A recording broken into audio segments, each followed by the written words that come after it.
You're watching the Daily Decrypt, where currency competition is always the soup du jour. I am your host, Amanda B. Johnson, and today's episode is brought to you by BitHalo Black Halo. You may have heard the term prediction market, which is just a fancy way of saying people betting on the future outcome of a given event. And even fancier are prediction markets which live on blockchains. To find out how such a thing works, and to dabble in it myself, I gave a call to Nathan Hourt, developer at Bitshares. Here is a tutorial on how real prediction markets really work in Bitshares right now. The reason I know about Bitshares is because I was, Dan Larimer and I were the two architects of the Graphene blockchain framework, which is what Bitshares 2 is based on. So basically, I joined the core development team back when I joined just shortly before Bitshares 1 launched.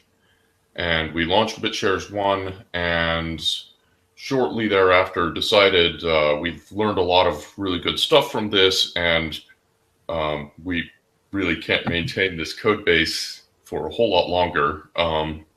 It had already drifted substantially from the original designs. And so we realized that it was necessary to start over from scratch. So Dan Larimer and I set aside Bitshares 1 and began developing the second iteration, which became the Graphene blockchain framework. And that's open source on GitHub. And you can use it to launch a delegated proof of stake blockchain, basically, that's very similar to Bitshares, but you can just use that to launch a brand new blockchain. And so that's why I know about Bitshares, is because, well, I helped design it. So Righteous, right on.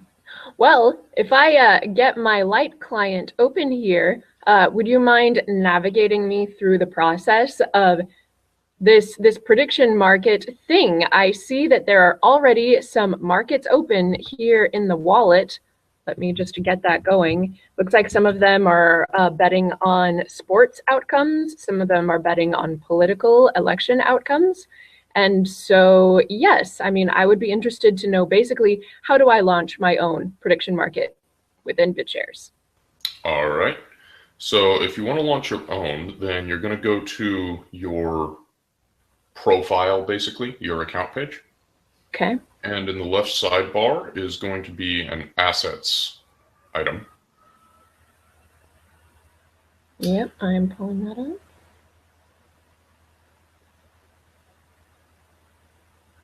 All right, let me go to... I do have a light client, but even then, I don't have the fanciest of computers or the strongest of bandwidth, so sometimes it takes a moment. I know the feeling. I've been there. Yeah? Yeah.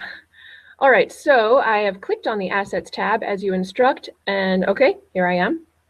All right, so somewhere in there should be a Create Asset option. Yeah, there it is. So if you want to make a prediction market specifically, there's going to be a little switch that says Smart Coins.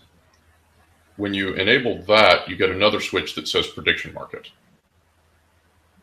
Okay. And so with those two switched on, you're just going to go through and set all of the other settings for your asset. None of those are prediction market specific. They're just general settings for assets. I can answer any questions you may have about any of those. Okay. So, basically, once you create that asset, you've created a prediction market. Okay, and so let's use an example here. Let's say I want to make a bet that $1 will be enough to buy a car in 1 year. So what would I do to say, okay, if in 1 year $1 buys a car, this is what happens, and if 1 year $1 does not buy a car, this is what happens? Like, how would I execute this here? All right, so the first thing you would do is you'd go to your description tab and you just fill in your all of these names and descriptions and stuff like that, basically detailing exactly what this asset will do under what conditions. Okay. So, you give it a short name that just is a quick and easy way for people to recognize that asset. Mm-hmm. And then the description, you're going to detail out, okay, so if $1 is sufficient to buy this kind of car in this location, as specific as it needs to be to make the answer unambiguous at the end. Mm-hmm. Then you'll fill all that out in the description field. And that's just you basically covering your own rear because as the decider of the prediction market, you want to be able to do that as objectively as possible. Okay, so I will be the decider. I will be the feed that provides the result for this. Right. As the creator, you are the decider. Okay. You might be able to delegate that. Might be able to delegate that.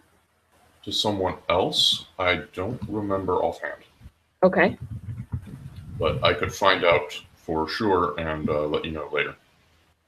Yeah, actually, yeah, because, then there could be a sort of like we could pick someone who just has a great reputation for being like an honest person. Yeah, right. Okay, sure. You could also be able to set it to a multi-sig, right? So a multi-sig, yes. So multiple parties could. Right. So I require 3 of these 5 accounts to agree, or something like that. Multi-sig decider delegated. Got it. Okay. All right. So you fill out all of that information, you hit create asset, and boom, you've got an asset. It's listed in the markets, and people can go and short sell it, and they can buy it. So, do you know what those terms mean? Sort of, not really. Like I see in these other prediction market assets that exist currently, they say something like, if A happens, this token will be worth 1 Bitshare. But if B happens, it will be worth 0 Bitshares. Like, I don't understand how that value can be assigned. Okay, so what you would do is you would say you're going to make this asset, and you're going to say in the description the same as they did. If a car becomes purchasable for $1, then this token, your prediction market token, will be worth 1 Bitshare. Am I going to collateralize all of these? Is that where the Bitshare comes from? You are not, but the people engaging in the prediction market will. Will. Got it. Okay. Okay. Okay. All right. So basically, in order for the prediction market to work, there have to be people on both sides of the decision, right? Somebody has to say, yes, I think the car will be sold. There will be a car sold for $1, and somebody else has to say, no way, that's not going to happen. Got it. And so the person, depending on which way you create the asset, right? So you say this asset will be worth 1 Bitshare if you can buy a car for $1. Then the people who think that they're going to be able to buy the car for $1, they want to buy your asset. The people who think that it won't be, that you won't be able to buy a car for $1, they're going to want to sell your asset. Now, of course, initially, there's no asset, right? None exists. And so the people who want to sell it, they have to short sell it into existence. And what does short selling mean? I am not kidding that I don't actually know what that means. That's fine. Before I touched Bitshares, I had no idea any of this stuff. So, yeah, that's perfectly normal. So a short sell refers to, it's in Bitshares specifically, it's a sell where you don't have the asset you want to sell, but you do have something to collateralize it. So in this case, it would be Bitshares, right? So your prediction market is based on Bitshares. It either resolves to 1 Bitshare or 0 Bitshares. And so the sellers will say, okay, I will put up the Bitshare that it might resolve to now into escrow, which is held by the blockchain trustlessly. And in return for that, the blockchain gives me the asset. Okay. So let's just call this car coin for the sake of simply referring to it. Yeah. Car So, coin. so you create car coin, Mm-hmm. the asset, and somebody says, okay, there's no way a car is going to sell for $1. That's just crazy talk. So I'm going to put up a BitShare into collateral, and the blockchain gives them back one car coin. Mm-hmm. So now they take that car coin to the market and sell it. And maybe they sell it for half a BitShare. So when they sell that car coin for half a BitShare and somebody else says, no, I think a car is going to sell for $1, I'm going to buy that for half a BitShare. So they pay half a BitShare. The seller gets that half a BitShare today. As soon as that trade executes, they get that half a BitShare and they're good. They've got their half a BitShare. The buyer now has a car coin. And it's still undecided whether a car coin is worth 1 BitShare or 0 BitShares.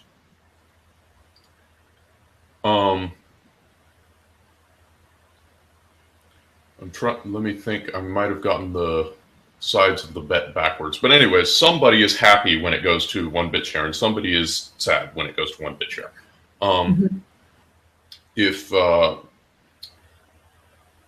So coming back to what is the short sell, basically it's you put up the collateral in BitShares, the blockchain creates and gives you car coin that's collateralized by those BitShares, and the blockchain remembers like that you've got that collateral and that collateral is backing the car coin. Mm-hmm. Okay. So to short sell is like to put up the value, to put up some collateral, and then to sell what to sell a form of that value. So like if I want to take people's money because I'm like, yeah, a car is going to sell for $1. I really want them to bet against me so that I can take their money. I first have to put up like my own money to even give these tokens value, and then people can bet accordingly. Right. Now, the thing with the prediction market assets that's different from a standard smart coin is that with a prediction market asset, you know beforehand the maximum amount that the prediction market asset could be worth in collateral. Right? So the most one car coin can be worth is 1 BitShare. It cannot be possibly more than that. So because of that, you as the collateralizing party, the person who's making the short, you know that if I put up 1 BitShare, then I've supplied the absolute maximum amount of collateral that could be required.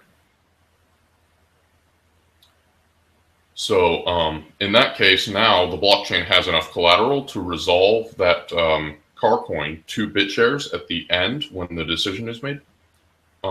It has enough information to do that, or it has enough money to do that, sorry, regardless of what the value comes out to be. I feel like I really want to just like create like a, hey, this is the prediction market I created for anybody who wants to come try this out, because I'm not sure I'm going to be able to make the neuron pathways in my brain required to fully understand this unless I just like issue one. Yeah, absolutely. Yeah. Makes total sense. So yeah, if you go through and create all of that asset, then it'll be listed in the market and you'll be able to buy it. If you don't want to do that right now, you could take one of the existing ones in the market and just play around with it. And play around with it. Right. Okay. This is money that's being dealt with, right? We're dealing with real BitShares here. So, real money. You will probably lose some money just playing around. You underestimate me from the beginning. I mean, I know you'll lose something because you got to pay fees, but because I have what? Because you have to pay fees. Oh, there are fees. Okay. All right. Okay. Naturally. So, beware of that. Like, yeah, especially if you're going to create an asset, make sure that you're, aware of the fee you're going to pay. Okay. When you're filling out the asset settings before you hit create asset, it does tell you the fee at the bottom there, but below the create asset button. Okay. The biggest affector of your fee is going to be your symbol. Short symbols are super expensive. Like a 3-character symbol is over 1 million Bitshares right now, I think. And, what? Okay. Yeah. And longer symbols are less. So I think if you max it out, you'll get your fee down to somewhere in the neighborhood of 7,000 Bitshares. 7,000? Yeah, I must really want to do this.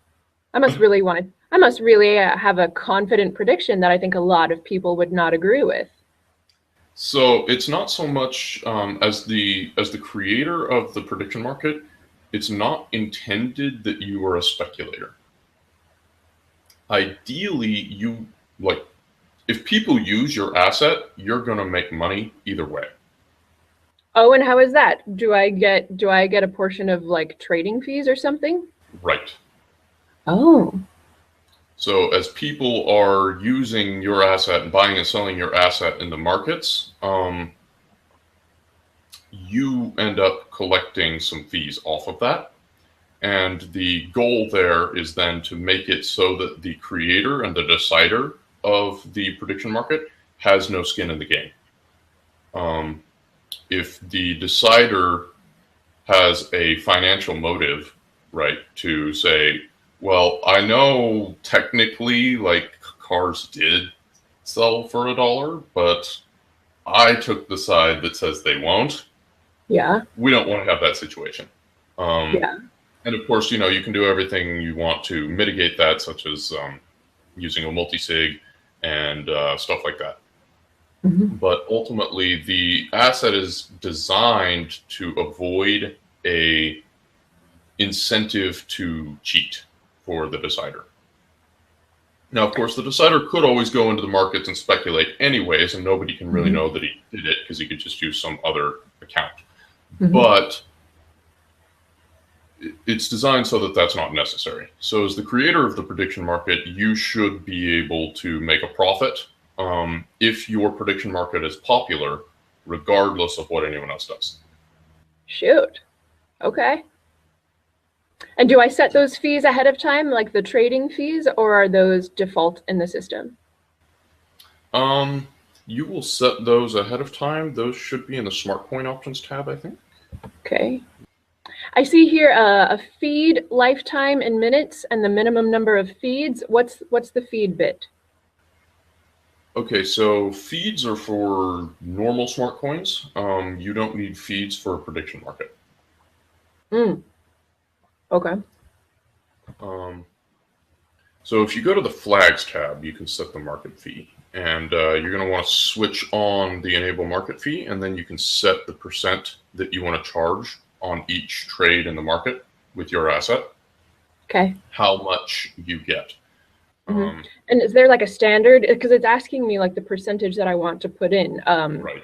What do I want to consider in choosing this percentage? So probably about you can charge whatever you want, and basically it's just a question you're saying, like, I think people are going to find my asset or my prediction market engaging enough that they're going to pay this fee because they want to use the prediction market. But the other thing you could do is you could go to the prediction markets list and just look at what some of the other fees are that people are charging and just kind of get an idea for what are successful prediction markets charging right now. Now, one thing you do have to be aware of here is that the fees that you're collecting are in your asset. They are not in collateral. Okay. Which actually does sort of make you a speculator. So as the issuer, what you're going to want to do is sell that asset as you accrue it in fees. You're going to want to sell it back into the market to whoever is buying for whatever price and get the collateral out. And you probably want to do that before you decide it, because otherwise you have exposure to the decision. So the fees are paid in car coins. Right. Okay. All right. Well, I mean, I think I think that tells me what I need to know, so I guess I'll just do some more dappling here. Well, thank you for your time, Nathan, and yeah, that's it. Thank you. All right. All right, bye-bye. Bye. Today's episode is brought to you by BitHalo BlackHalo, a double deposit escrow client that is compatible with Bitcoin and Blackcoin. In addition to double deposit escrow functionality, you'll also find that BitHalo BlackHalo contains a built-in marketplace. You can download the client for yourself at blackhalo.info or bithalo.org. And now, friends, I'll tell you, I did not create the Carcoin prediction market asset token today. That didn't seem like a wise way to spend Bitshares, but there undoubtedly are wise ways to spend Bitshares. So I would be interested to hear your ideas for a prediction market that could be created using this software that, hey, maybe some of us would want to come and join and pay you some trading fees or something. Leave your ideas in the description comment section below. Have a good day. Today I've spoken with Roger Ver, the one and only Bitcoin Jesus. It's a decentralized prediction market, which is really exciting. And basically, what it has the net effect of doing is we can, with this tool, we'll be able to harness the wisdom of crowds. And it basically gives us, it's almost like a window into the future.